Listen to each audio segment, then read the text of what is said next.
All right, welcome again to Social Distillation, the submarine still of the internet, where we attempt to pour white lightning straight onto your brain. What are we talking about today, Sebo? Well, this is going to be our Wheel of Time uh, episode on Towers of Midnight. Originally Robert Jordan, but now Brandon Sanderson's work from his notes and his interviews with the wife and everything. We got a physiologist and a psychologist in training, and a historian and a legal expert in training. Overanalyzing text is what we have, Yeah. and we're back with Matt, which is Yep. we're really, grinds my gears, to quote Peter Griffin, and hopefully we get to some good conversation on that. You know, Well, it's I also an interesting part too, because this is mhm, Matt where I think Jordan actually had this planned. We talked about Perrin going into the leader role, where Perrin is actually an individual character with his struggles, mhm, and Matt is going into an individual role right now, right. where he is the general, the macro level thinker. He's not the Mhm. individual. He's not the focused thinker. He's the broad thinker. And today's going to be because it's Memorial Weekend and I've got traveling to do and whatnot. It's going to be a quickie today, just two chapters. Um, but there are some interesting things that come up in these chapters. Another Kikidi. Anyway, um, but it's also a lot of action, so there's not a ton. Just to summarize, chapter 31 is the climactic battle between Matt and the Golem. Matt finally defeating the Golem, and uh, so it's basically executing the plan that he's been thinking about, and I think there's an interesting contrast here because it kind of occurred to me as a couple pages into it that we've seen a lot of the planning for the Tower of Genji, way too much, in fact. In fact, some of those interactions have been our least favorite Matt parts, some of Mhm. our least, or at least shown a big bright spotlight on how and why Sanderson gets Matt wrong and where he goes wrong. Whereas here, he he just kind of mentioned that he was thinking about it. He was talking to people about it. Um, but we never actually, sat down around a table and saw the plan because we don't need to. That's what makes a good heist movie. Um, like Ocean's 11. I never bothered to watch any of the sequels, but Ocean's 11 is a good example because you do get some of the planning, but they don't go too in depth because then the heist itself would be boring. So you just you want to tease the plan, but then you want to show us the plan. Don't tell us the plan. And that's Trying to where think of what movie it was where I'm wanting to say Mark Wahlberg, and it had a bunch of Mini Coopers in it, somewhere in Italy. But yeah, it was the remake of the they Italian Job. yeah, yeah, that's it. Yeah. And during the movie, you're seeing them go through the plan, but then they have flashbacks to them planning. Hmm. Hmm. And so that was a different way of doing it that was pretty good too, where you don't And you see them kind do the of whole plan, but they do something and then you see a flashback of this is what we're supposed to do. And then they do something and then you see a flashback of this is what we're supposed to do. and you get that at the end of the chapter is Matt thinking about, you know, Charles Guybon shows up and Matt is thinking it was his job to once Matt got jumped by the golem, it was his job to, as the head of the royal guard, is to get in there and tell people get out of here because he has that authority and people are going to listen to him. So it was his job to clear the buildings, clear the streets, while Matt and handpicked members of the band were dealing with the golem. And he also thinks, and this is something you touched on right before we started recording, is the need for different peoples to come together to solve a problem that neither of them can solve on their own because they're different thinkers. Is Matt Matt is the strategist. He's also one of, if not the greatest fighter in this fantasy setting, right? But he had been thinking for a long time about how to deal with the golem, and as he thinks at the end of the chapter, uh, they were what the plan that they came up with was way better than anything he had come up with on his own, because he worked this out with Elaine, who knows the power, and Mm-hmm. also kind of knows the Golem, because she has been playing around with the medallion and being able to replicate it. And so that would probably give her some insight, since the Golem can't be affected by weaves, and then Brigitti's knowledge of what are left of her memories, that firsthand knowledge. But you would think that the two of them, Elaine and Brigitte, could have come up with this, but they don't think the same way. And they're not as driven.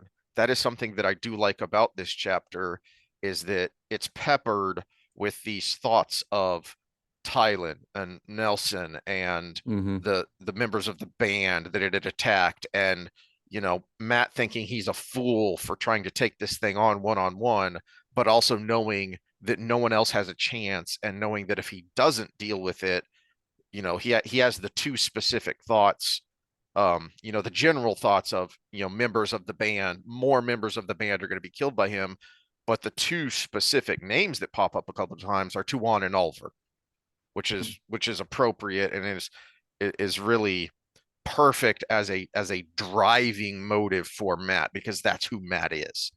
All right, but backing up to the beginning of the chapter where this sets up, of him in a tavern drinking and dicing, and then he pulls down the scarf and he puts on the hat, and he takes this sheath off the Eshenderi, so to reveal the blade, to basically say, yo, here I am, come get me. you know um I have a strong suspicion the way it's written feels to me like Sanderson, but I have a strong suspicion that he was working with a pretty detailed outline, Mm-hmm.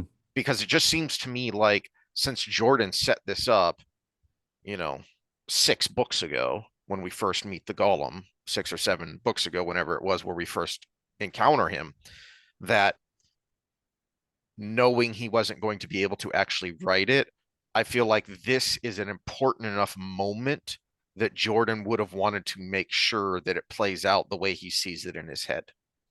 So I feel like he's probably working off a pretty detailed outline here. And I think that needing to get to the point, which is the fight against the Golem, keeps him from going too over the top with some of the Mattisms that annoy us with Sanderson. So, for instance, uh, right at the beginning on page 44, he's thinking about this hot serving girl that's, you know, in this tavern, and and he has this thought of, uh, never mind that he had told her he was married, and and it's a full paragraph, and it could have been cut down a little, so it's a little over the top, but not nearly as over the top as what we've bitched and moaned about previously with Matt. Also, this is a legit blind spot that someone like Matt would have, because we've talked about this before of, no, actually, you tell her that you're married, and for a lot of women, that attracts them more, because, oh, he's the type that will settle down. Never mind that cheat with me, cheat on me is Mm-hmm. a saying for a reason. And that becomes a vicious cycle, because then Exactly. after they steal you away, then they're always worried you're going to do it again. And Exactly. yeah, so Um, welcome to dealing with women. Get us but canceled here. this is a legit Yeah. blind spot that someone like Matt would have. And Mhm. we've seen hints of this previously. And it kind of gave me an aw shucks, woulda, coulda, shoulda, thinking about, man, if only, if only he had maybe started with this chapter, like wrote this first and got this down, and then got a better feel for who Matt is, maybe the rest of it wouldn't have been so bad. And it just so happened that uh the soundtrack I was listening to while I was reading, to try and drown out all the noise in the house, um was something that had popped up, which was a playlist someone had made of sci-fi western. So it was things like from the soundtrack to Cowboys and Aliens, the soundtrack to Serenity and Firefly and Cowboy Bebop and stuff like that, which just fit perfectly for Matt, especially when he stands up in the bar and puts his, Oh yeah, hat Firefly, on. he would fit right in as a character. And and that's when it dawned on me that the that Sanderson had what I think is probably the perfect template to find Matt's voice, which was Nathan Fillion in Firefly. Mhm.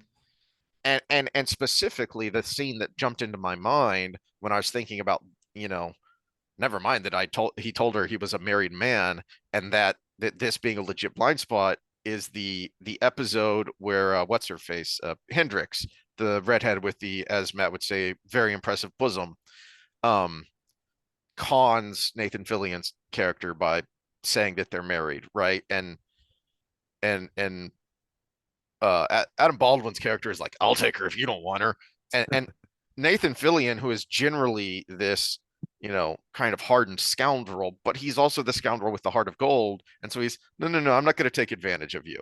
That's no. There are lines I will not cross, and that's one of them.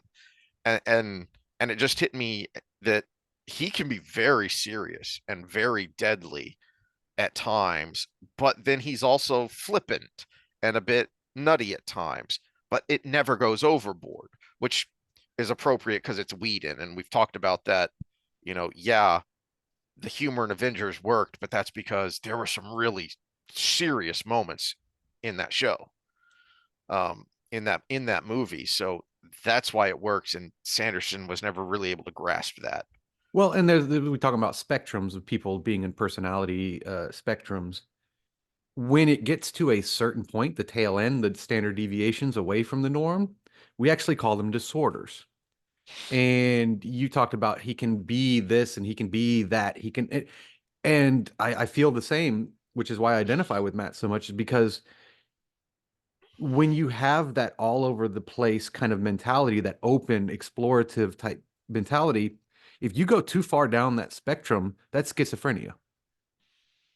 And we call it a disorder when you reach a certain point.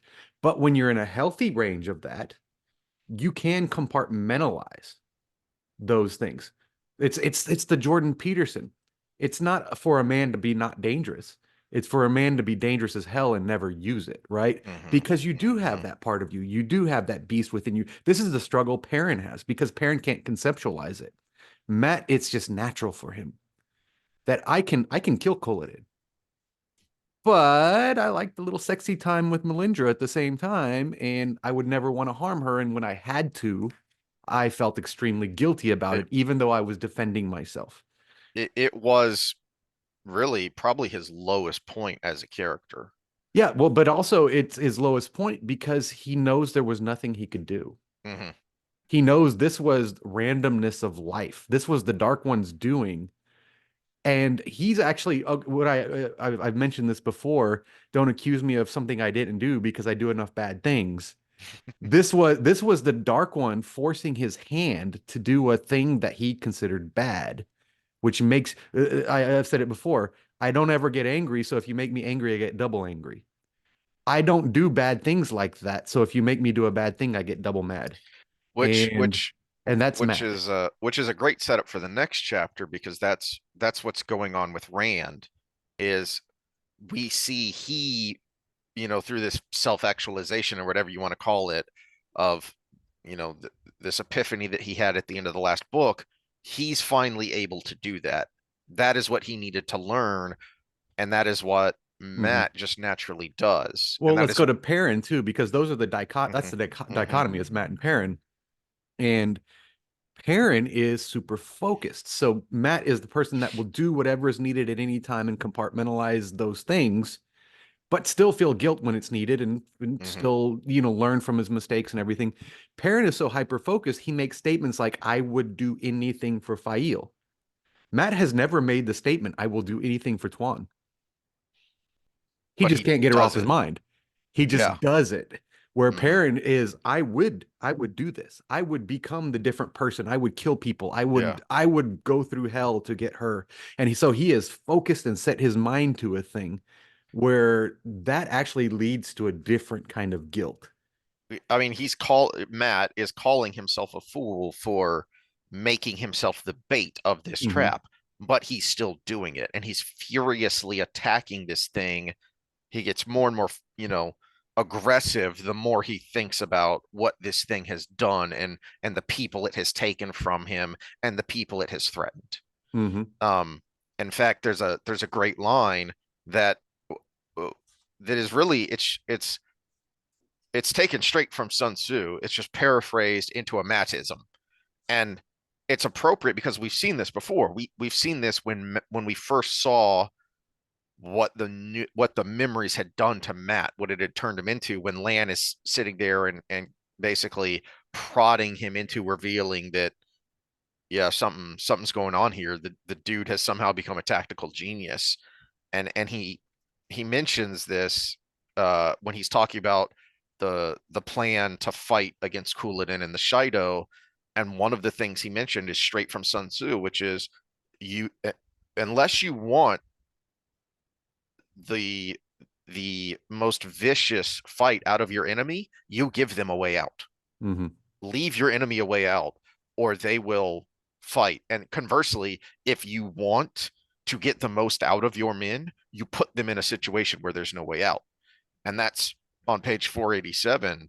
He has this thought of when you really wanted to see what a man was worth, you backed him into a corner and made him fight for his life. Matt was in the corner now, bloodied and harried. And this is one of the points I was Which talking is, about where he it's thinks about funny. Tawan and Oliver specifically. This might be an accidental Jordan thing, but knowing what we've connected so far on a lot of things, it might not be. What is that reminiscent of in nature? What does Gadsad always talk about? Well, besides the stupidity of academics. The honey badger. Oh yeah, yeah, yeah, The yeah. honey badger. And what do we get in book one? He puts a badger in a sack, and everybody suffers the consequences of the badger in the sack, right? Whatever happened to that badger? Well, apparently it got the best of them. That was the implication from the story that Jordan left open, that Yeah. everybody regretted that moment that Matt decided to do something with a badger. Matt is the honey badger. He's not going to go find a fight. But if the lion comes to mess with the honey badger just does honey badger things until the lion goes away. One of my favorite honey badger videos is from Aussie Man Reviews, where it's honey badger versus python versus jackals. It's Well, what people don't understand incredible. is honey badger is just the famous version of badger. All badgers are like that. If you ever come across a badger den, which we did when we went to Arkansas and did our hikes and stuff, it was like, oh, that's cool. Let's take a picture, but don't get too close. No. That thing's sleeping right now, and they are the most vicious things that you would ever come The across the honey badger is really it's so infamous one because because it lives around lions. it's That's bigger basically than it. Yeah, it's it bigger than fights the European and lions. North Yeah. American badgers, and because of the things it has to go up I'm against. pretty sure we could find it if we did a little search. A badger fighting a bear or something in North America. Badgers are vicious. I have seen footage of a wolverine, which is very closely related, To yeah, yeah. going a bear, because the wolverines are really scavengers mostly, and a bear smelt the carcass that this wolverine was on and came looking for a meal, and the wolverine said, "Uh-uh." And there's quite a size difference there. And all right, anyway, last thought on this chapter is on page 488. And not a specific quote. It's just um when the golem starts running around knocking over the lanterns, putting them out, and because it's realized I need an edge on this guy, and he's put out all these lanterns so he can see because it's the middle of the night.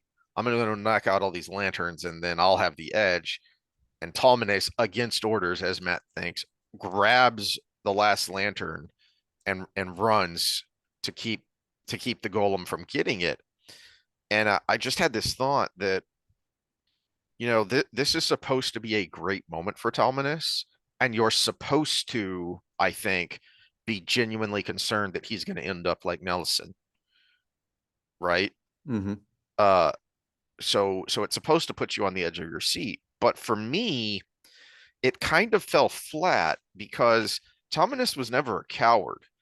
That's one of the things that first strikes you about him that Matt first notices is he has been so hardened and jaded by this Karheenan civil war that he doesn't act like a normal Karheenan in the Mm-hmm.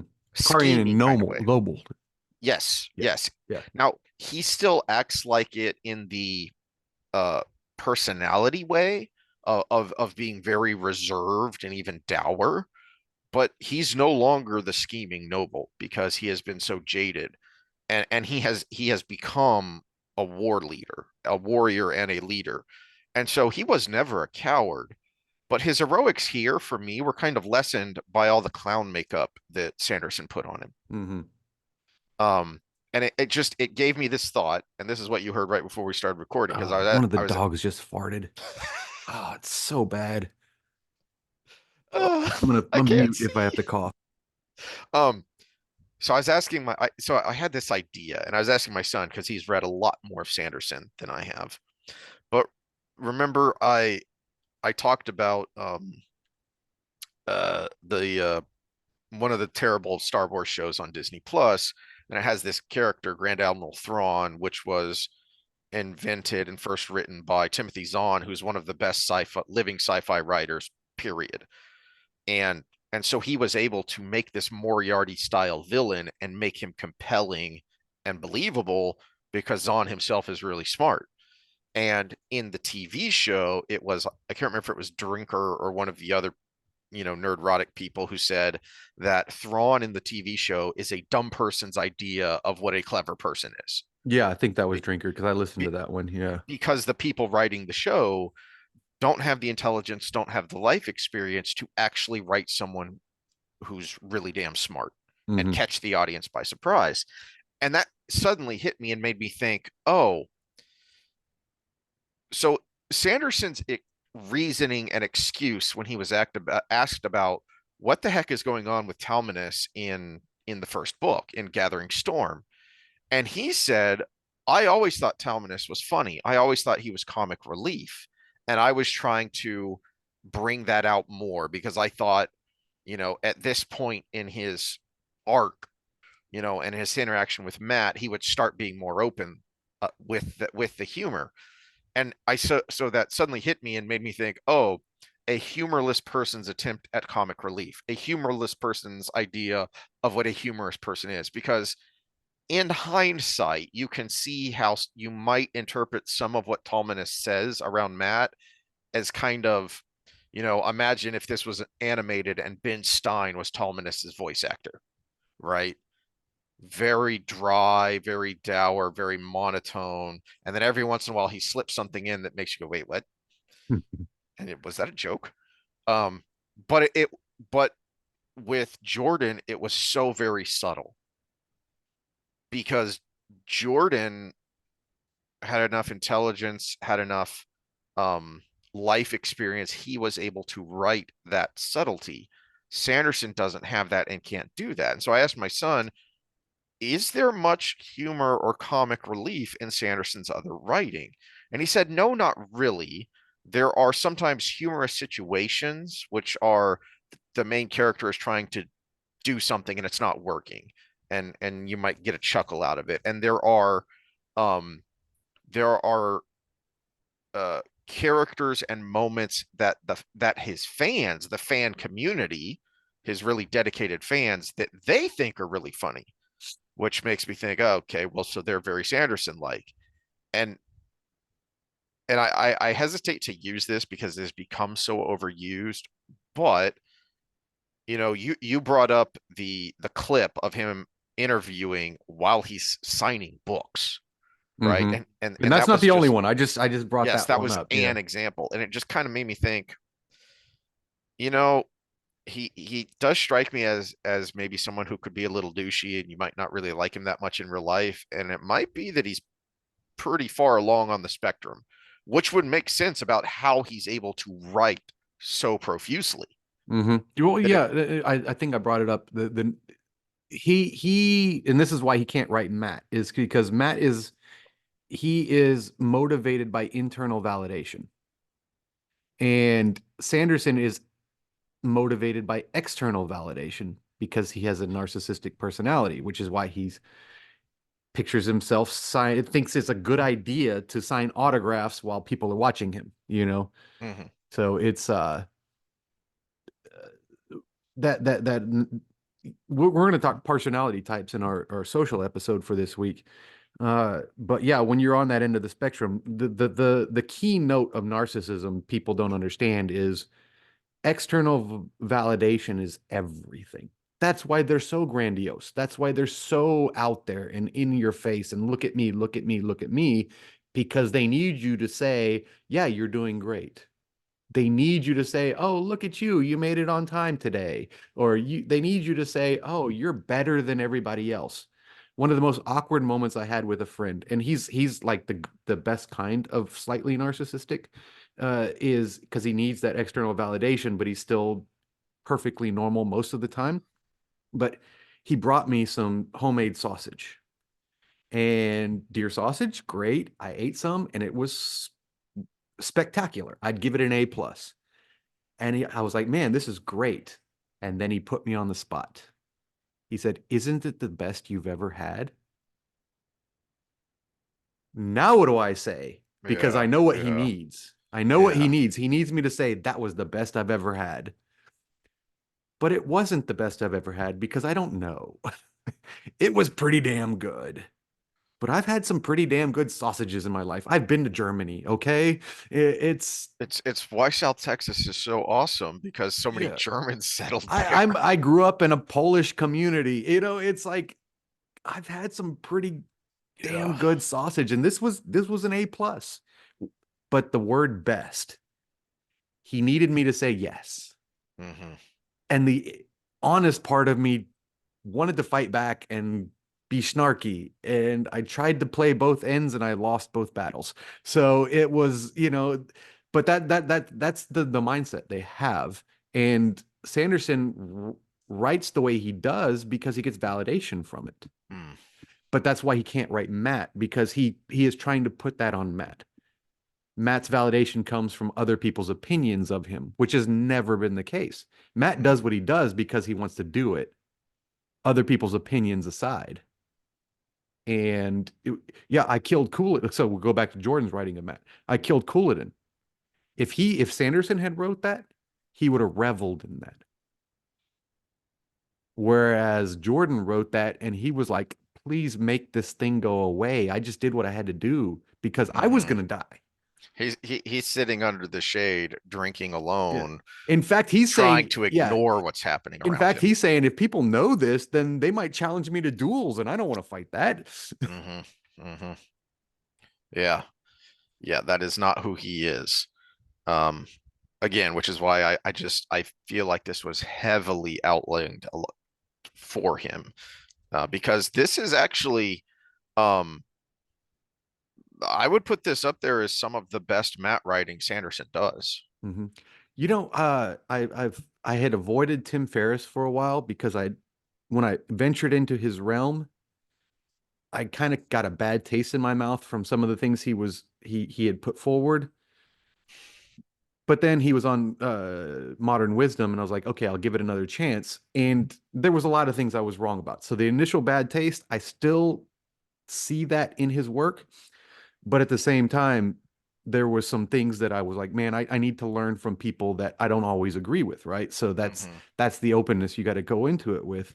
And he made a comment about fame, being rich and famous, and he had quoted somebody else, and I can't remember who else, so I'm going to credit him with it, and whoever can find who he quoted.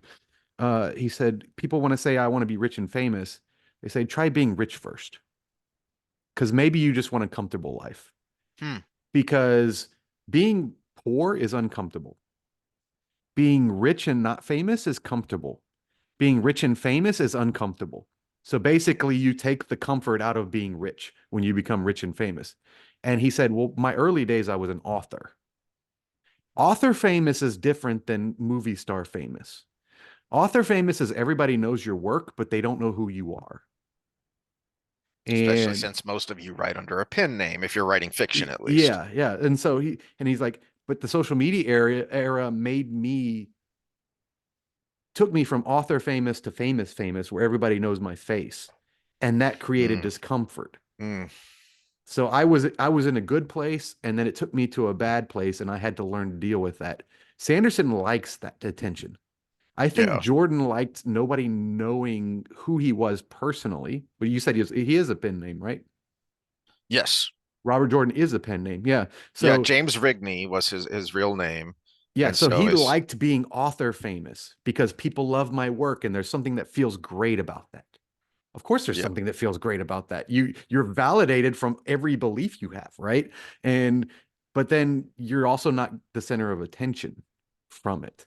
And That's a and good I point. and I think that's the big jump between Jordan and Sanderson. Sanderson wanted to be famous famous. And I mean he obviously earned this right to take the mantle, but I think Right. he took it with a a motivation that And ended up throwing it, things off. it may have fed into narcissism in bad ways rather than Mm-hmm. fueling confidence. Exactly. Or just trying to do a good job because the job is the important part, not what people think about it. I was just looking up real quick and yeah, he does not use a pen name. I find that interesting and I think that that lends to what you're talking about. That is Brandon Sanderson is his real name. So interesting thought. This Well, uh, if you look at my all my real fitness stuff that's online, whether it's the YouTube page or the website or anything, my name doesn't show up one bit. that actually leads into my first note on the next chapter, chapter 32, because there's a line in here that is incredibly contradictory. Um, and it's and that's my note is that it's got to be a BS line because it contradicts a lot of what Matt was thinking in the previous chapter, and it even contradicts something that Iturralde thinks in this in this same page. And it just hit me as that's got to be a Brandon Sanderson line that he put in there trying too hard because he doesn't have the life experience to, you know, once again, I'll go back to that interview, which is the first one that shows up on the wiki page of interviews and comments from Jordan, from that sci-fi magazine.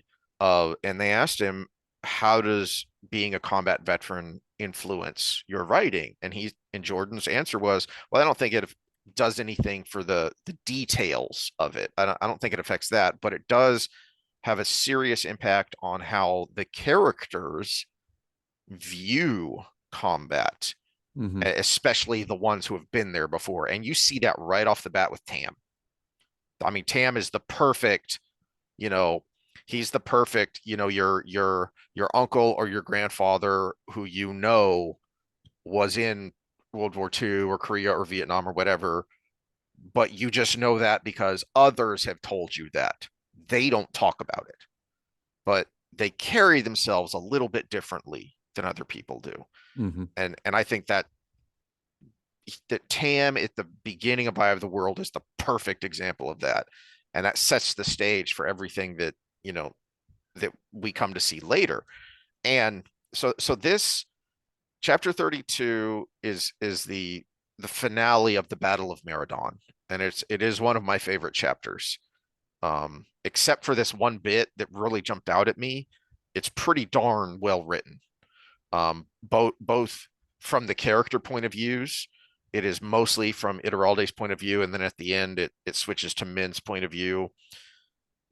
I think it probably helps that we didn't actually see Iturralde that much from Jordan. He doesn't show up until really late. We hear about him, but we don't see him. We don't get a scene with him until is it the is it the prologue of Crossroads of Twilight that he shows up at that meeting between loyalists and Yes. Dragonsworn to say I've got a plan Yes. to attack the Sanshin. Yeah. Yeah, that's the first time we actually see him, and then we get a little bit of him in Knife of Dreams from Jordan.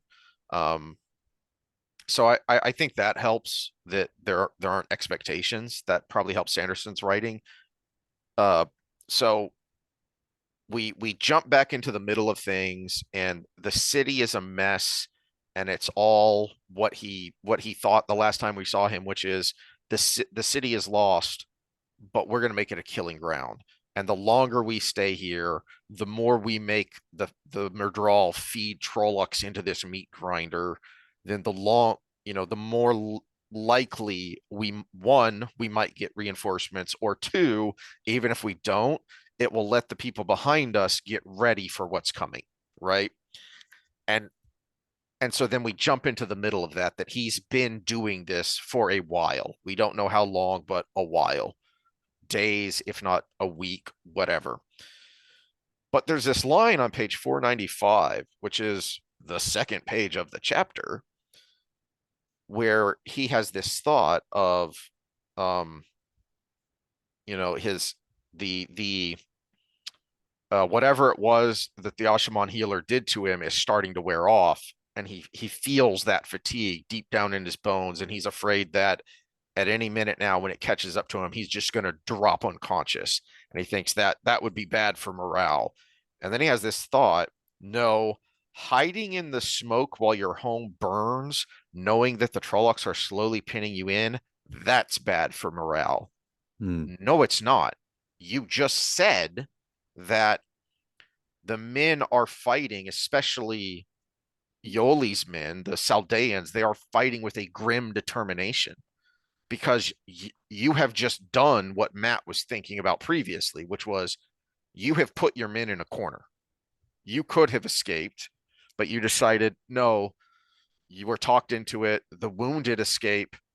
The rest of us stay here and we keep fighting with the grim determination of someone who knows they're already dead. That being pinned in isn't bad for morale. Morale is basically done at this point, Hmm. because all of the men who have stayed here are resigned to die. It's the Alamo. You all know there's no escape, and you've come to that realization, and it makes you fight all the more, because you're like, what is that condition where you can't feel pain, or there's a condition where you can't feel pain, and it's incredibly dangerous. Oh yeah, yeah, yeah, yeah. Yeah, this is a genetic thing. People don't live long. That that's the physical, but then isn't there a neurological condition where you don't feel fear? Well, enough adrenaline will take care of a lot of that. Enough norepinephrine from your system. But the thing is, your amygdala, which is the fear, to simplify things, the fear center of your brain, and then, oh gosh, I'm tr drawing a blank. Anterior cingulate, maybe. Whoa, don't make me think too hard on the brain right now.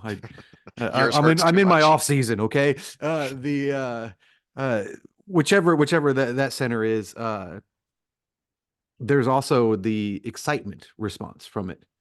And we went over in the last Wheel of Time episode when I talked about the guy who went crazy and went out into the battlefield. Basically, the one that feels the fear is overridden, and sometimes physically in battle, in severe PTSD, it actually deteriorates the part of the brain that can feel that. And that fear response releases adrenaline, but the Mm-hmm. excitement response releases adrenaline. So you become addicted to the excitement response because that's all you get. And you Mm-hmm. just need more and more, just like cocaine. You need more and more and more and more and more until you kill yourself. And yeah, that the fear response is the counter to the excitement response. They release the same chemicals, but one says, "Hey, hold back a second," and the other says, "Go do the thing." And either one in an extreme is bad. Because if you're always afraid, you never do anything. You just Mm-hmm. hide in a hole till you die. But if you're always excited, you keep going and going and going till you die. And so there's a seesaw that should be going. And in extreme cases like this, where we have extreme PTSD, the seesaw goes all to the excitement side. Mm-hmm. Um, Besides that line though, which again, I think with Sanderson trying too hard. The next several pages, like 497 to 499, what Iturralde is thinking and how he's thinking about the way they have been fighting. Um, you know, real life experience helps, but a a good actor or a good writer uh can take the idea of something like this and and it does method acting. So the uh the thing that jumped into my mind in these several pages where he's thinking about this, really grim determination and this grueling fight and all the losses and everything was the movie Hamburger Hill, which is a great movie with a lot of faces you'll recognize before they were big. Um, and it was one of one of the many terrible, stupid, bad strategic fights of the Vietnam War, where ultimately the men just kind of embraced a kind of nihilism of we've got to take this hill and I'm doing this because I have to. I'm doing this for the men around me. I'm doing this because I'm here and because I'm tired of these guys shooting me. And I'm going to take as many of them with me as I can. It is the kind of, and so far as I know, none of the main actors, at least, they would have had, you know, um, uh, whatchamacalls it, technical advisors who would have kind of told them how it was, but none of the main actors ever served. Certainly not in. I don't know that any of them would have been old enough to have served in Vietnam. Um, but they all have phenomenal performances, and the director and the cinematography and the practical effects really give you the grim dirtiness of the fight. So it's not that it's impossible. It's not that we're crapping all over Sanderson because he's a young guy and he doesn't have these life experiences. It's that, and I think you've kind of answered my question that I was about to ask in the previous chapter, talking about the degree of narcissism. Is this is what actors all have huge egos. You have to be able to want to be in the spotlight, right? But the good ones are able to subsume that when they need to. I am going to drive my ego down to embrace this thing that I am not, to Hmm. learn this thing that I don't know, To you be know, this to be other person. to be this other person who, might be a coward, might be an idiot, might be a whatever. So that's really, I think, what separates the good actors from the okay actors is they all have egos, but who can set that ego aside long enough to do the job? You know, for a writer, who can set that ego aside long enough to go to people who know and learn from them and try and internalize that so that you can write it as if you had been there. Um, and then Rand shows up. Well, first Bashir shows up, and I do like the interaction. I think he writes that very well of these two. They haven't met, but they know Hmm. each other by reputation, and they're kind of formal. I kind of I got a feeling of Lee and Grant at Appomattox Courthouse, kind of vibe from this, which I liked their interaction. And then Rand shows up, and you know he apologizes to Iturralde. He's on his My Name is Earl forgiveness tour, which we've talked about. So what jumped out at me and what I want to focus on is on page 501. Uh,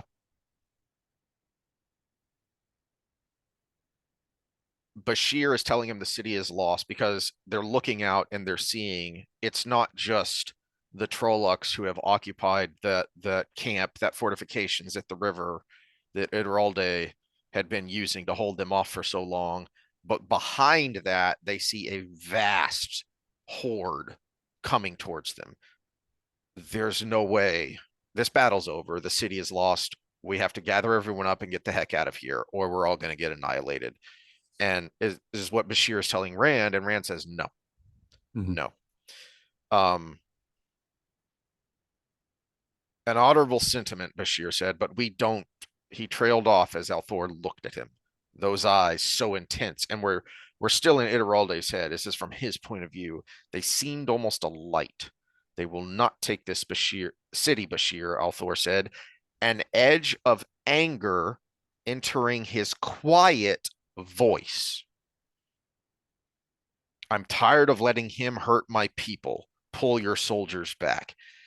And he says, before and then after he does this incredible thing where he by himself annihilates this giant horde, is basically, I had to do this because of what Iturralde and his men suffered on my behalf. I'm not going to let them.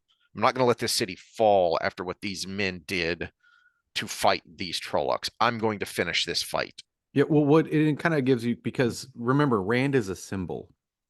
Rand is not just a person, which is, I think, the thing that so many people trying to help him, in air quotes, get wrong, is they're trying to treat him like a person, whether it's a bad person or a good Mm, person or this or that.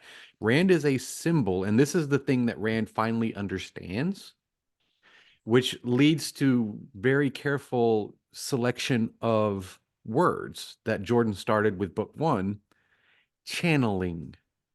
He is now channeling, uh, he is now channeling everything that was sacrificed in that day to the end result of the heart and blood and sweat and death and everything that these people put forward, the intelligence, everything into the end result, which is we are defeating the shadow no matter what.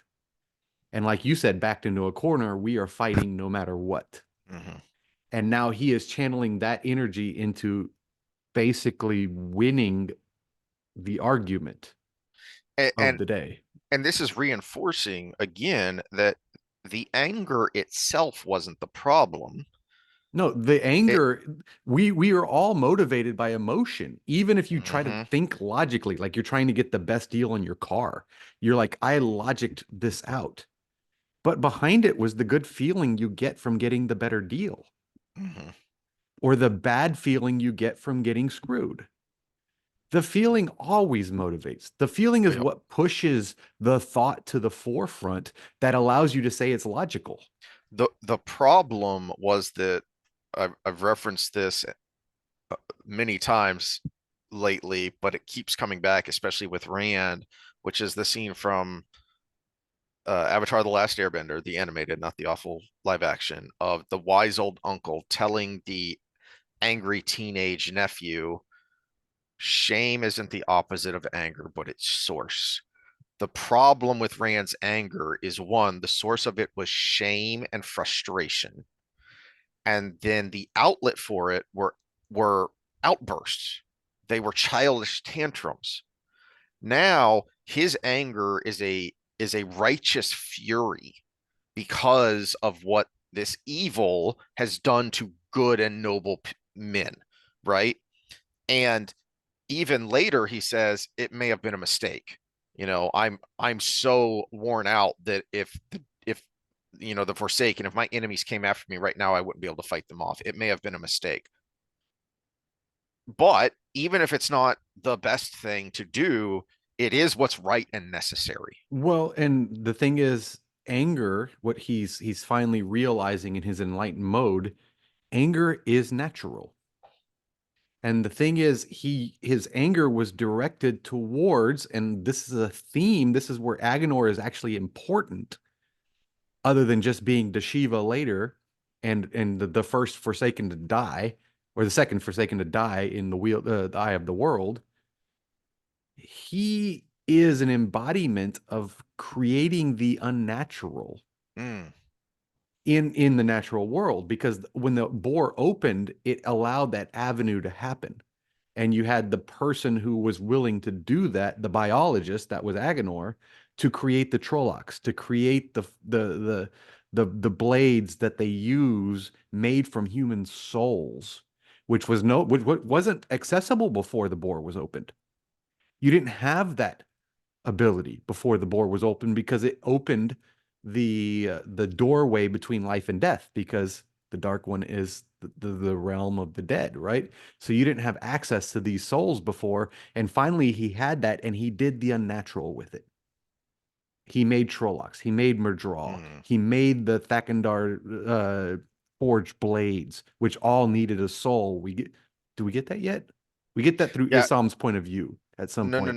no. It was when Demandred goes to Shal Ghul at the, Okay, I yeah, think it's yeah, the yeah. prologue to Lord of Chaos. Okay, so we've already gotten that. Yeah, so we get how those blades are made, and they're made with the souls of the living. And so that was not accessible till the bore was open. And then you have the nature of man taking that evil to 11, right? Hmm. And so that is actually the sole biggest contribution to Agenor to this whole storyline, is he created the unnatural from the natural world, and that's the evil. That's the evil. The evil is he defied nature. Well, put a pin in that because then that revelation is in the last section of the chapter with Rand demonstrating that he's realized this, right? But something else before we get there, something jumped out at me that I hadn't noticed before, and it's in the previous Rand sections as well, is there's this blink and you miss it line on page 501 as he's, you know, goes to the gateway and is striding out onto this field to unleash the power against all these shadow spawn, which is wearing his brown cloak. I find that interesting, and I think that's a little nugget, a little Easter egg that is, like I say, it's a blink and you miss it. But I think it's important that ever since that moment, all these interactions that he's had, all the things that he's been doing since he came down off of Dragon Mount, he's still wearing that old worn brown cloak that he traded a tinker for Hmm. to hide, his fancy clothes to hide who he is. I think that actually matters. I think that's a little physical detail of this transformation. But speaking of this transformation, I'm curious your thoughts on this. It's kind of dawned on me that I don't know that I've had this thought before, but on page 502, I think it's Naif, one of the Ashaman says, um, I've never seen so many weaves at once. Hmm. And then uh when it's all over, Iteralde looks up at the sun and he's trying to guess, and it doesn't feel like it was that long, but by the movement of the sun, he guesses Rand does this for an hour. And that's why he's so worn at the end of it. That's why he's so exhausted. But it just dawned on me. He obviously doesn't have the code and call because he threw that into Dragon Mount. He lost the little fat man Angreal back at Dumai's Well, and so far as we know, he's never found another one. This is by far the most power he's ever demonstrated without some sort of aid, some sort of Angreal or Sangreal. Hmm. And it made me wonder Well, his how much. aid is a direct connection to the creator at this point. That's what I was wondering Hmm. is, No, no, he's mistaking to some degree the true power that he originally got from the Dark One's cord to what his enlightened self is the inverse of that. Which the inverse of that is just, I am all creation. I am the vessel of the creator to handle this on in the real I world. am the symbol, I am the avatar. Mhm. I am the avatar. Yeah. Yeah, that is something that jumped out at me, is that I also think there may be an element of, since his soul has remerged, that schism that he had kind of artificially created of loose Theron. I also wonder if we know that men grow in leaps, Hmm. Women grow at a steady rate until they reach their full potential. Men grow in leaps, and you're never really sure how strong they're going to be Which until he they're took done. from growth spurts. So if people, Hmm. we're not allowed to talk about that anymore because biology, males and females. But Biology is problematic. yeah. But it also made me wonder, did he suddenly jump to his full potential where he was when he was Lews Therin because of that? Well, even more so because, and that's why Mount was where this happened. Because Lews Therin never took that step until he went crazy. Mm. He took that step in making Dragon Mount, which is this is the next incarnation of that. Which means we're probably getting to the recycling of the wheel, right? Mm. Because it's the freaking Pokemon final form right now. And so basically he took the energy that was Lews Therin at Dragon Mount and opened it up to no, good can come of this as well. I like your thought about him having embraced what he is, not just who he is, because I was Mhm. wondering, my thought was, Well, is this extra power just from his, for lack of a better word, self-actualization? But I think you're right. I think it's even more than that. I think it's that mhm. he has embraced the fact that he is an avatar of the creator. Well, this is something Sanderson has trouble getting across, but I got the vibe from it from all the Jordan books. The first 10 was Randall Thor's development as a human isn't the 18-year-old to the 21-year-old we have now. It is the first incarnation, the second incarnation, Lews Therin, and then him. That's the meta development. Lews Therin was the previous self. Whereas we think of, oh, my previous self was adolescence and then young adulthood. And now Mm, we're middle aged, all of these things. Okay, so I've made these steps here and there, but he's making steps over a lifetime, or not a lifetime, mm, multiple lifetimes for multiple generations, 3,000 years or so, which is why the portal stone in book two was so important. He got to see how mm. that manifestation happened in so many different ways. That's a good callback. Which Yeah. actually, this is I might be a spot where Sanderson dropped the ball. There might have needed to be a throwback to that. Like, oh, that's what all of those lives meant. Because at the time he took it as a negative, but at the time it And scared him, it frustrated him, it fed and into it his kind of just goes negativity. away after that. Yeah, And yeah. it also, I feel like it should have played a bigger part I think in his Jordan development. references it a couple of times, but it's always But in passing. yeah, But but we also lose it completely in his transition. But of mhm, course, we don't get his point of view.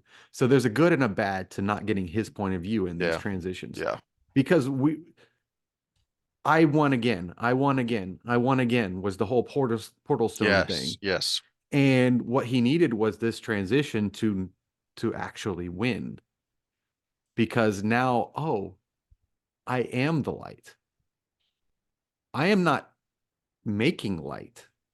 I am the light. And not accidentally, the title of this chapter is A Storm of Light. Hmm. And that is how the people who are watching this describe it.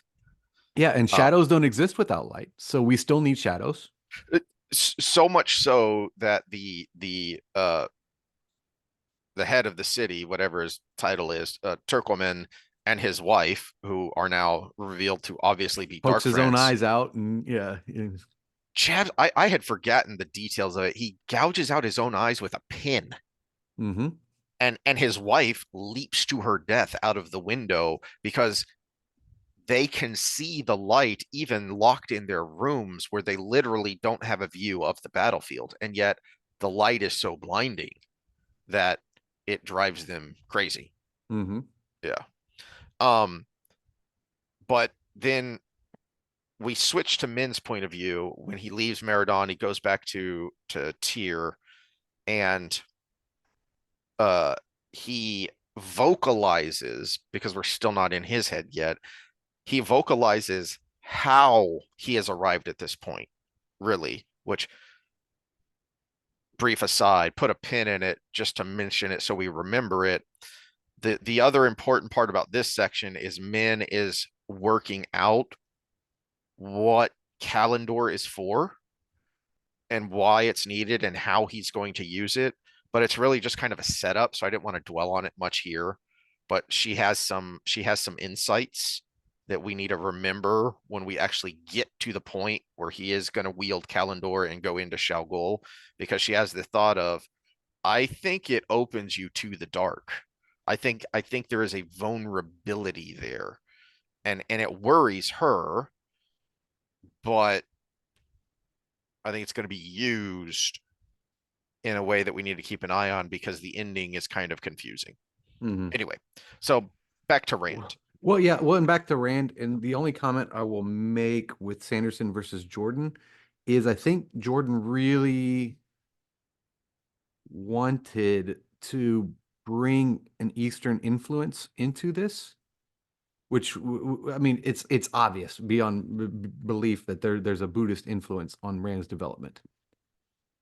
But either Jordan didn't get it, or Sanderson didn't get the translation that he's kind of got it mostly right, but a little bit wrong, and it throws it all off. And it's just like I need to feel emotion and da, da, da, da. No, there's a difference between I need to feel emotion and I need to acknowledge emotion Mm, in the Buddhist philosophy. mm. And so he's like mostly there, but I do see little I can nitpick at the details of it, and we can't tell who's responsible for that at Well, that point. But page 505 is where you see where Rand vocalizes what you just said there. mhm, And it is he's talking to Bashir. Um, Before I try to hold it all hidden within. That was wrong. I must feel. I must hurt for the pains, the deaths, the losses of these people. I have to cling to these things so I know why I am fighting. There are times when I wait, let me stop there. But again, back to the parallel between Perrin and Rand at this point, which is Perrin clinging to the idea of Fail when he's in the world of dreams because that's home. mhm. And that is what Rand has come to realize here, is that I need these feelings because they remind me why it is important. Rather than previously, I hated, there was this self loathing because he didn't want to be the dragon. He didn't want to be this symbol. He wanted to live his own life. Dang it. I wanted to grow up in the Two Rivers and raise sheep and marry a Gawain and live this normal, boring life. But now it's important. Now I understand why the symbol is here. I understand the point of the dragon. And it's jumping back a couple of paragraphs. The point of it is that it wasn't just the sacrifice that Iturralde and his men made. That wasn't the only reason that, even though he knew this confrontation was dangerous, the reason he had to do it was because it wasn't about the physical. I saw him, the Dark One, trying so hard. Wait, no. Uh, Back before that. Um, in Meridon, I saw what had been done to men who followed me. I saw light in them, men, defying the Dark One no matter the length of his shadow. We will live, that defiance said. We will love and we will hope. And I saw him, the Dark One, trying so hard to destroy that.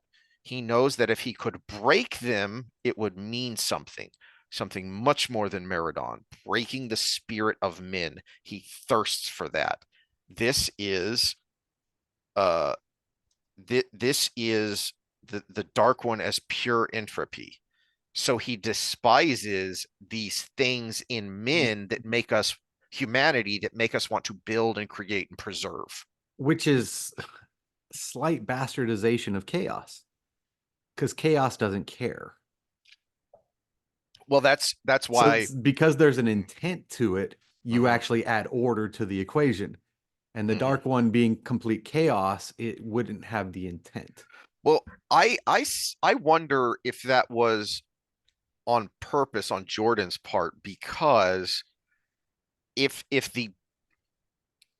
chaos, if entropy was just purely a force of nature, you couldn't really defeat it. You could only hold it at bay. Hmm. But by anthropomorphizing that idea and turning it into something that also has an element of capital E evil to it, that has an intent, now you have something that can be a villain. Now you have something to fight. Yeah, which is the difference between chaos and nature. We like to imply that nature is chaos, but realistically, humans are kind of a balance in between. We create Mm-hmm. order from we take in nutrients, we put them together, we make a human body, and then it dissipates into entropy, which is the degeneration of that, and we poop and we pee and we lose skin cells and all of that. So we're actually kind of a balance in between. But if you want to look at perfect order, look at plants. Plants take carbon and oxygen and hydrogen and all of these things from the environment, add a little sunlight, and they make it into a structured thing. And then we eat it, or the ruminating animal eats it, and then we eat the ruminating animal. So actually, the harbingers of order are plants. We're That something in between, and mm-hmm. then the harbinger of chaos is everything else that breaks things apart, which is the second law of thermodynamics, which is the tendency towards entropy. That leads right into where I cut myself off there, because the other revelation that Rand has here is that ultimately what he is as a symbol is balance. Because he says, there are times when I need the void. So he's recognizing that it wasn't the void itself that made him what he had become, that was so problematic, because sometimes you do need that. Sometimes I do need the void, but that doesn't invalidate the emotion that I feel. That doesn't mean I don't also need the emotion. So he has come to realize that he is balanced. Like men had tried to tell him to stop focusing on all the negative things that happen because of your Tavarinness. There's the good too. There's the balance.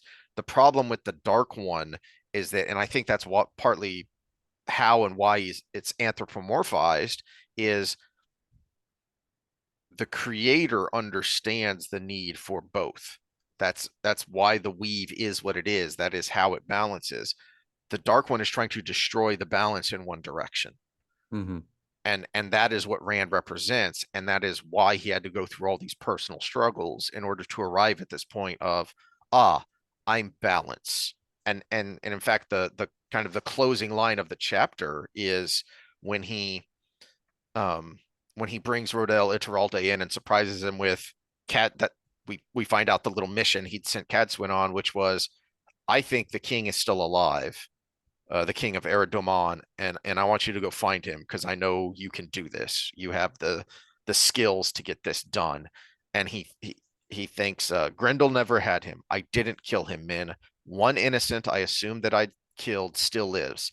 That's something, a small something, but it helps, which is basically what she was trying to teach him for book after book after book Mm-hmm. of stop focusing on the negative. Well, and that's the thing, is the nothing is perfect mindset, right? Mm-hmm, mm-hmm. So my strive for being the perfect weapon was my weakness. I mean, Yes. look at the sun, for example. The sun is this massive amorphous gas that is, it's basically hydrogen on the outside, but it's so massive that it sucks that hydrogen to the middle, and the sheer mass of it causes collisions of those hydrogen atoms together, which creates in the very center, which is the more mass than we can even imagine on Earth, helium atoms, which creates heat, which keeps going and going and going at this rate. Yeah, I And forget the exact number, but there's, go look it up. There's this ridiculous number that by the time a photon of light reaches us from the center of the sun is so massive and it's so chaotic that those photons are bouncing all over the place, that it's something ridiculous. Like, it takes 8 minutes for light to yeah, reach eight Earth. minutes No, no, no. speed Eight to minutes from the surface of the sun. yeah, yeah. But But at the same time, here's the point here. is that could be all internal, but it's not a perfect system. Hmm. Almost all of the energy stays within the sun, Hmm. but the energy that's released is the heat we feel here on Earth. And we can think that's intense here in South Texas, right? Oh yeah. But it is a micro piece of what actually is released from the sun. Almost all of it stays internal, but it's not a perfect system because there are no perfect systems. And that's why we tend towards entropy. It's because the system, as perfect as we try to make it, still has that little bit of a leak, still has that little bit of a power leak. You know, I try to teach my pitchers the difference between the push you put into the floor and the velo that comes out the other end is the power leaks along that chain. Whether it's a weak ankle, whether it's a weak knee, whether it's the tight groin, whether it's a weak hip, whether your abdomen is weak, whether you're overly loose in your shoulder where the bone is moving around, whether your ligaments are getting loose in your elbow, whether you don't have a good grip, so your finger has a little bit of play to it. All of those things add up to the final product that comes out the other end because you produce force into the ground. That force into the ground is the only force that matters when it comes out the other end. Everything else is leakage to the other side. And no matter how well we train that, there will always be a little bit of leak of that force. And the he's finally realizing that with I can't be the perfect blade because there will always be some leakage of perfect, Hmm. some leakage of goodness. I'm trying to be the perfect good. There will always be some of that, oh, wait a minute, because I was trying to be perfect, I actually made it worse and I killed a lot of innocent people. The best I can do is just try and maintain balance and be the Mm-hmm. best I can Mm-hmm. in the moment. Yep. All right. Well, that's all I've got, all the thoughts I had on those two chapters. We only got a couple of comments from last time. Um, Yeah. I got you want to go through them? I got them up too. yeah, okay. Now, come on, Scott, this is too harsh. This is, you know, I wouldn't say this about anyone that I disliked even because this just goes too far. If Congress is the White Tower, then Egwene is Pelosi without any morality. Now, come on, come on. First of all, she doesn't have grandma titties. She's got a nice bosom. Secondly, So it's described in the book. secondly, I mean, Not the actress, she's pretty flat. what? Oh, jeez, it both I think she's attractive, physically but and in yeah, I performance. think she's attractive, but she's not the greatest Well, actress. And they freaking it was I griped about this with Alana is looking at her IMDb and then seeing pictures of her on like red carpets and stuff, and I'm like, she's supposed to be one of the most alluring women in the series, and she actually is in real life. How and why did you make her so frumpy? I mean, anyway, well, and Leone, they made her just like a man angry. beast, an angry man Yes. beast when she's also supposed to be one of the most attractive people. Now, Yeah. given in the lore, she is kind of stern until she decides to go back to that. Yes. And until she's kind of But forced to I go think back. they But yeah. overdid it so much that you're like, oh, okay. Yeah, But they may have been trying on purpose for what maybe they're going for a contrast for later. the contrast for Maybe, later. Who yeah. knows? If that happens, then kudos to them I because I don't. they have to pull off the second part. But Frankly, from what we've seen, I don't think they're capable of that much forethought. Anyway, no. well, I think they're playing every season like it's going to be the last, Yeah. personally. But It. I do think, and this is where I think Scott, you go too far with Egwene, is that I can see your point of where Egwene is unlikable and why she is, but I think it's more because of her failure, not her intent, her execution, rather, her execution, not her intent. see, I might make you even more mad because I wouldn't have said Pelosi. I would have said Hillary.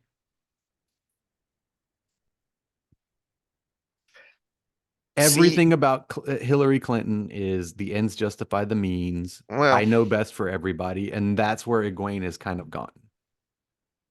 We don't know about the development up into that point, but the part we see with Clinton is that. Now, we don't know what her life was up until that point. I think she was a spoiled brat, personally, from looking at a little bit of her history, from what but I know of her history, I yeah. think she was always a Machiavellian type. And that is, I was Which is actually, why I'm actually intrigued by Bill because I think she might have been the problem the whole time. mm, And he might be a psychopath, which you kind of have to be a little bit to get to that level. But at the same time, I think he's very human in a lot of the things we criticize him about are very human. And then basically after his presidency, he tried to fade away a little bit and she kept trying to push everything since he was president has actually been her pushing forward, mhm, which might have been a good thing for him in the beginning because maybe he never aspired to be the big man, but mhm. she pushed him to it at some point. And so there might be something to that. But there are the character traits where he is probably one of the most charming people in the history of the world. And that's something that needs to be explored because not only can we benefit from what maybe we want to be a little more charming, maybe we want to have more charisma, but also we need to defend ourselves against that kind of person. Yes. So I so was actually whether he thinking was the mastermind or not, you still need the defense from it. I was actually thinking about this in preparation for our political talk because this thought kind of came out of nowhere about the difference between Obama and Hillary and why Obama not only won but won re-election twice is because he's a disciple of Alinsky, Mhm. literally. So he knows how to manipulate a crowd. She is Machiavellian. She knows how to pull and manipulate the levers of power to get what she wants. There's a big Well, difference. remember the principles of Alinsky are Machiavellian in nature. Yes, but So the it's Prince by Machiavelli was how to keep power. mhm, Alinsky was how to use those same principles to gain power. exactly because Yeah. Machiavelli was writing at a time when you were born into power. So this is how you keep it and maximize it. Alinsky said, well, in a democracy, in a republic, you first have to gain it. So how do you do that? Mhm. Okay, so next comments. Um, Yuli is the expression of Borderlander honor. That's why he's willing to surrender for exceeding the authority of his power, which Yeah, is why well, he's so which is great for someone who's such a y- small character. yeah, And and which it's is the acknowledgement with the downside to it that I was bringing up yes, was this is where dogma gets in the way of what's right. And and so it's yes, there is honor in what he's doing, but honor doesn't always mean the proper end result. but I think it sets up what is a good in that it is satisfying but also impactful of hearing about his death through Iturralde, learning about it, or I think he's telling Bashir about it because Bashir is asking. I mean, because he's literally related to these people, and and Iturralde stands up for him. Of he was the most one of the most honorable men I've ever met, and that affected the people around him because his men took down so many Trollocs to defend his body to make sure that Trollocs wouldn't get his body because we all know what Trollocs do with bodies. Mhm. And so that honor and that willingness for sacrifice, yeah, we may have thought it was misguided, but it was also impactful to those around him. The gossip comment was to reinforce the inversion that Jordan based the entire series on since book one, which, yeah, from the very beginning, especially with the interactions between Egwene and Rand, that's I think where we first start to see it, and then more and more as other female characters come in, as we start to see Moraine more as a human, when Nynaeve shows up in Barillon and all that, and you get this I mean, this is how he writes women so well, is it's not the joke from as good as it gets. It's just, no, I just know that they're people too. They just think differently than we do as men. Yeah, and this is funny because you would get all of this if you read something like David Buss's The Evolution of Desire, cross-sex mind reading, That was written in 2001. This has been Jordan's been Mm. writing this part for what? When was the first book out? 1991, No, I think Eye of the World came out in the late 1988. 80s. Yeah, something like that. Yeah, Yeah. I knew. I've said the story over and over again. I read book three first, Yeah. and then went back to book one. 1990. It's published in 1990. Yeah, 1990. yeah. So yeah, there's the revised version of 2016 for the Evolution of Desire, but 2001 was the original publication. And so you got the top evolutionary psychologists in the world on sexuality describing these things that Jordan was just describing in a fiction novel. He was he Cross-sex would mind reading. Yeah. he was showing. Hmm. Yeah, so the academic is going to tell you, and now here is what it looks like in practical application. Yeah. Yeah, I think we were talking about in the my first session today. They were one of the guys, uh, two girls and one guy in there, and the guy brought up the what's her name, the basketball player that's famous now, Caitlin Clark, the Iowa Caitlin Clark. girl. Yeah, Yeah. and the hubbub around her, and the mixed reviews and everything, but that they're actually having to get new venues when her team comes into town because the old venues Mm-hmm. couldn't fit enough people in it and everything. And the WNBA players that hate her and all this stuff. And I'm like, and I made the comment, which wasn't well received with the females. And I said, well, that's simple because the worst thing in the group of females is for one of them to stand out.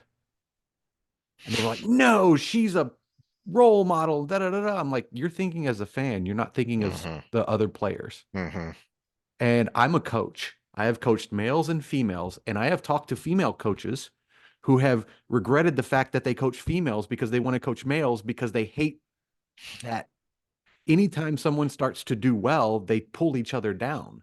One of the many reasons Riley Gaines is problematic because I think it was when she was with Jordan Peterson that she talked about that of talked about the difference because again her boyfriend now husband was on the male swim team and she talked about the differences in and she was the captain of the women's team and she talked about the differences in leadership style that you need Mm-hmm. when Because you're yeah, on the leading male team, women. everybody figures out the team captain and he pulls everybody up.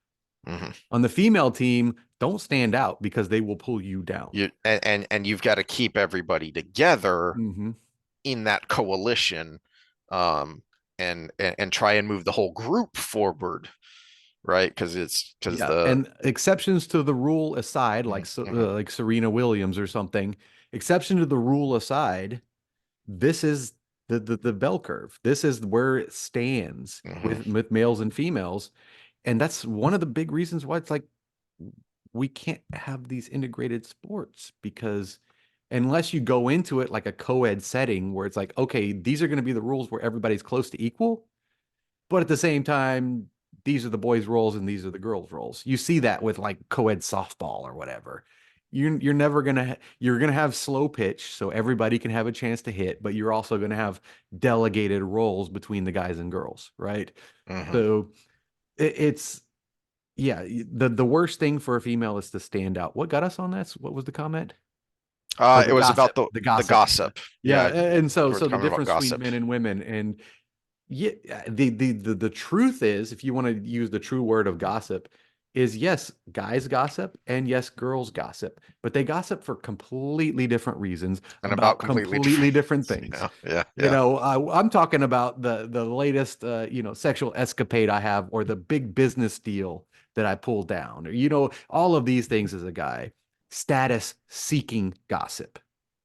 The female is gossiping about the other girls to pull them down, to But it's not subvert their gossip. They're confidence. just sharing social news.